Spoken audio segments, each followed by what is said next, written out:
और यहाँ पर भी लाख पार का नारा लग रहा है। डॉक्टर साहब, ये जनता दुखी है। इनके वादों पर हमें खरा उतरना होगा।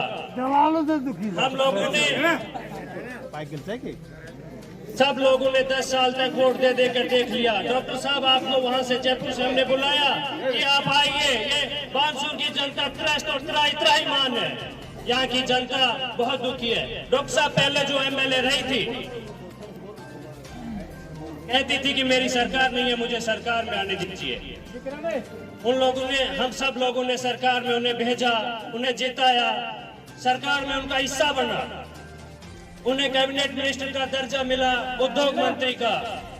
यहाँ के युवाओं को इतना जो पर डे जो अत्याचार हो रहे हैं, इन सब युवाओं में सब लोग नहीं है। युवा सिर्फ बदनाम है। युवा बदनाम इसलिए है कि ये बेरोजगार है। राजस्थान में 6000 कंपनियां हैं।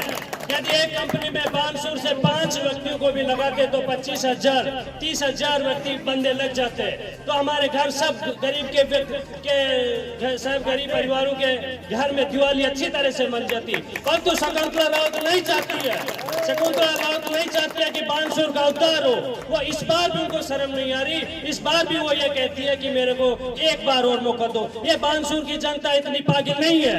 डॉक्टर साहब, इनके विश्वास और बातों पर खड़े उतरना होगा। आपकी 78 साल की उम्र में होने के बाद में आपके अंदर ये जज्बा देखा है।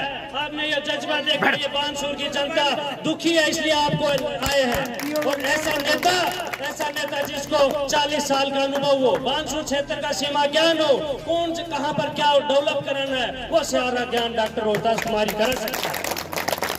दूसरी बात, आज गरीब और किसान तहसील में जाता है तो कह देते हैं, कोई भी किसी भी पटवारी के पास जाता है या कोई भी 151 में किसी को, हम पैसे से वकील हैं, हम जानते हैं इस गरीब के साथ क्या हो रहा है। 151 में भी किसी को पैरवी के लिए जाते हैं तो उसको थाने में भेज दिया जाता है। थानेदार कहता है कि आपकी जमीन को कितनी कौन लोग दाब रहे हैं, उनका रिकॉर्ड लाइए।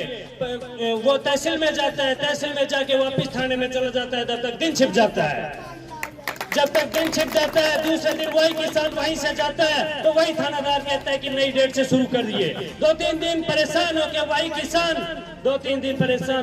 किसान अपने घर में आ जाता है। 1500 रुपए खर्च करके बैठ जाता है। वो दुखी है, वो परेशान है। इसलिए इस डॉक्टर साहब को यहाँ से विजय बनाना है। केटली के निशान को विजय बनाना है। डॉक्टर साहब को उत्साहवर्धन कीजिए और हाथ उठाकर इनका समर्थन कीजिए।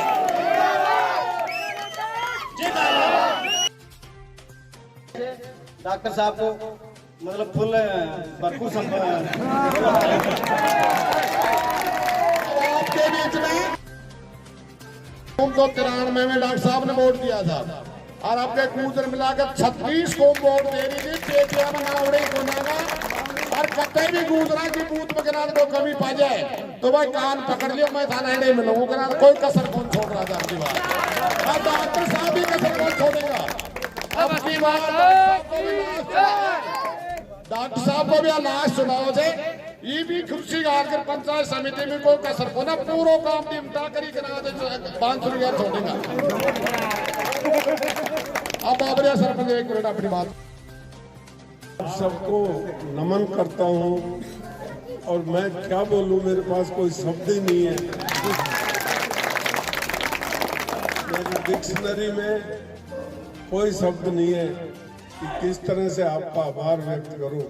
इतना बड़ा जुलूस, माता बहने, बुजुर्ग, नौजवान साथी और हमारे खास तौर से नवयुवक मंडल के लोग। नवयुवक मंडल यहाँ का बहुत मशहूर रहा है। जब मैं 93 में आया तो नवयुवक मंडल था, वो अब अडल्ट में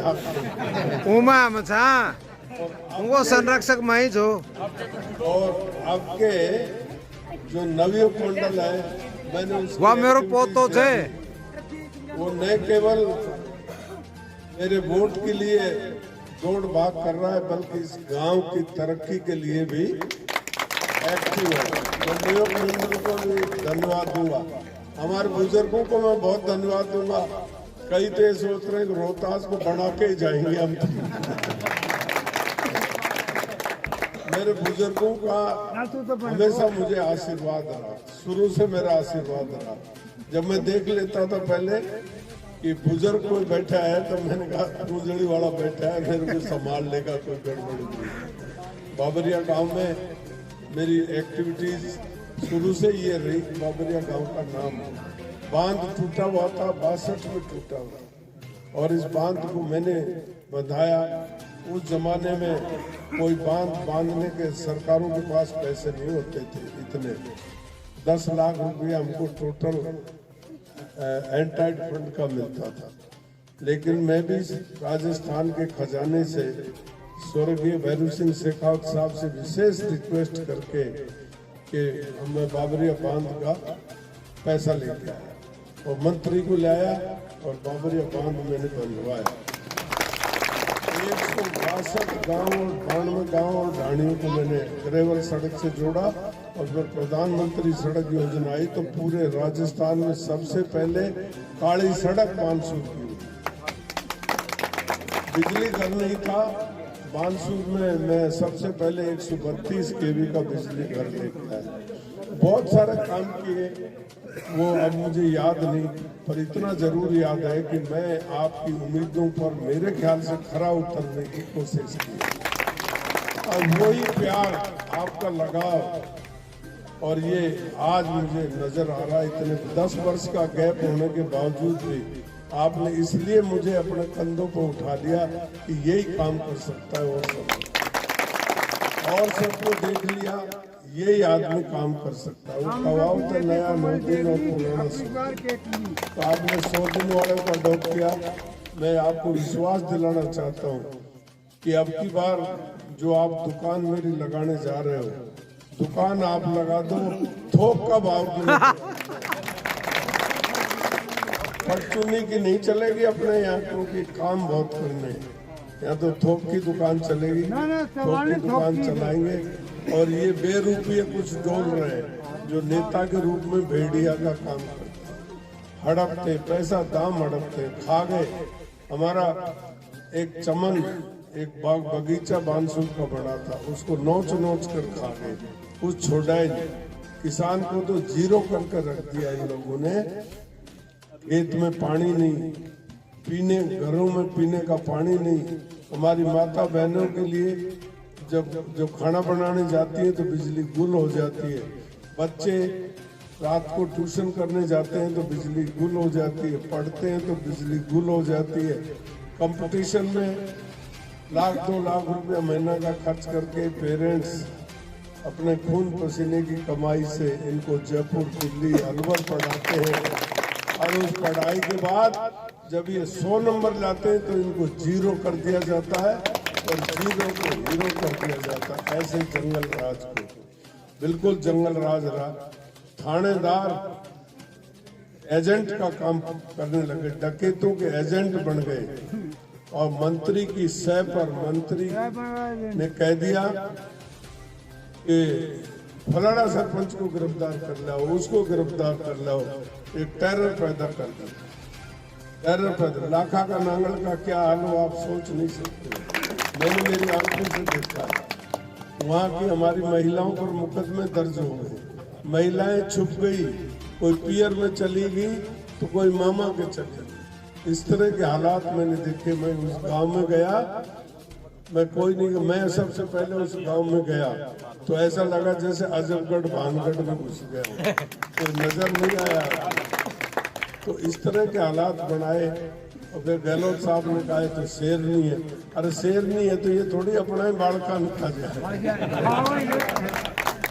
या लोगन खाए। शेर नहीं है तो खुराक तो दो इनकी, तो क्या खुराक तो इनने देगी, लूट सके तो लूट, अंतकाल पछताओगे जो प्राण जाएंगे छूट। तो ये तो भाई छिप के इन्होंने किया है। अब राज बदल रहा है, और निश्चित तौर पे अभी लोग बहकाने वाले आएंगे, इनके बहकाव मत आना। ये तो बिल्कुल भ्रष्ट आदमी है।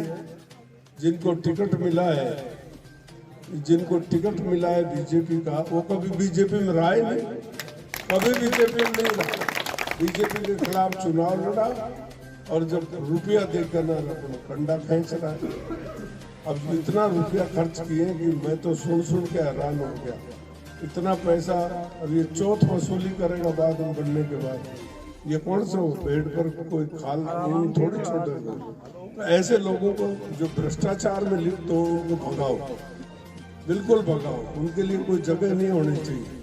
और अब की बार जो चंद्रशेखर जी हैं, चंद्रशेखर ने मुझे ये समझ करके कि ये बेचारा जन सेवक है, काम कर सकता है, और उन्होंने मुझे बुला कर टिकट दिया।